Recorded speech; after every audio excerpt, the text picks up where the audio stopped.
প্রিয় দর্শক, আসসালামু আলাইকুম। বিগত আওয়ামী রেজিমের সময় 2015 সালে ভারত বাংলাদেশের দ্বিপক্ষীয় চুক্তির আওতায় চট্টগ্রামের মিরসরাই এলাকায় 900 একর জমি বরাদ্দ দেওয়া হয়েছে ভারতকে। মূলত এই জমি বরাদ্দ দেওয়া হয়েছে স্পেশাল ইকোনমিক জোন গড়ে তোলবার জন্য। আবার ভারতের তরফ থেকে $115 মিলিয়ন দেওয়া হয়েছে বাংলাদেশকে এর অবকাঠামোগত উন্নয়নের জন্য। সেই সাথে 2015 সালে ফেনী নদীর উপর পার্বত্য চট্টগ্রামের রামগড় এলাকায় ভারত বাংলাদেশ মৈত্রী সেতু নামে একটি সেতুর উদ্বোধন করেছেন তৎকালীন ভারতের প্রধানমন্ত্রী নরেন্দ্র মোদী এবং বাংলাদেশের প্রধানমন্ত্রী শেখ হাসিনা। আর এই সেতুটি উদ্বোধন হয় 2021 সালে। মূলত এই দুটি প্রকল্প বাংলাদেশে ভারতীয় বিনিয়োগ আকর্ষণ, ব্যবসা বাণিজ্য এবং দুদেশের জনগণের মধ্যে সম্প্রীতির বন্ধন সৃষ্টির কথা বলে তৈরি করা হলো, তা বাংলাদেশের জন্য বুমেরাং হয়েছে। বাংলাদেশের জন্য নিরাপত্তা হুমকি তৈরি করেছে।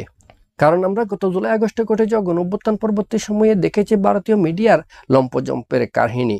ওই সময়ে আমরা দেখেছি ভারতীয় মিডিয়া রিপাবলিক বাংলার উপস্থাপক ময়ূক রঞ্জন ঘোষ কিভাবে দীর্ঘদিন ধরে আওয়ামী লীগের সাথে মিলেমিশে বাংলাদেশের চট্টগ্রামকে দখল করার জন্য তারা মাস্টার প্ল্যান তৈরি করেছে। প্রথমেই আসি চট্টগ্রামের মিরসরাইয়ে অবস্থিত স্পেশাল ইকোনমিক জোনের কথায়। যে স্পেশাল ইকোনমিক জোনের নিরাপত্তা, প্রশাসন এবং তদারকির দায়িত্ব সম্পূর্ণভাবে ভারতের হাতে ছেড়ে দেওয়া হয়েছে।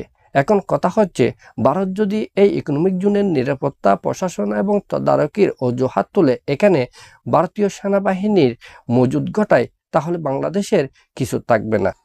দ্বিতীয়ত, ফেনী নদীর উপর নির্মিত বাংলাদেশ ভারত মৈত্রী সেতু। মূলত এই সেতুটি বাংলাদেশ এবং ভারতকে যুক্ত করেছে, অর্থাৎ পার্বত্য চট্টগ্রামের খাগড়াছড়ির রামগড় এলাকাকে যুক্ত করেছে এই সেতুটি ত্রিপুরা রাজ্যের সাব্রুম শহরকে।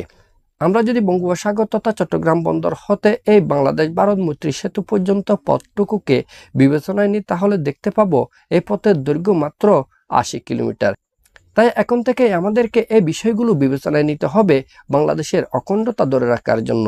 সেই সাথে চট্টগ্রামের মানুষদেরকে সকল ভেদাভেদ ভুলে গিয়ে ঐক্যবদ্ধ হতে হবে মাতৃভূমি রক্ষার জন্য। আমাদের পরবর্তী ভিডিও পাওয়ার জন্য আমাদের এই চ্যানেলটি সাবস্ক্রাইব করবেন। সবাইকে ধন্যবাদ। আসসালামু আলাইকুম।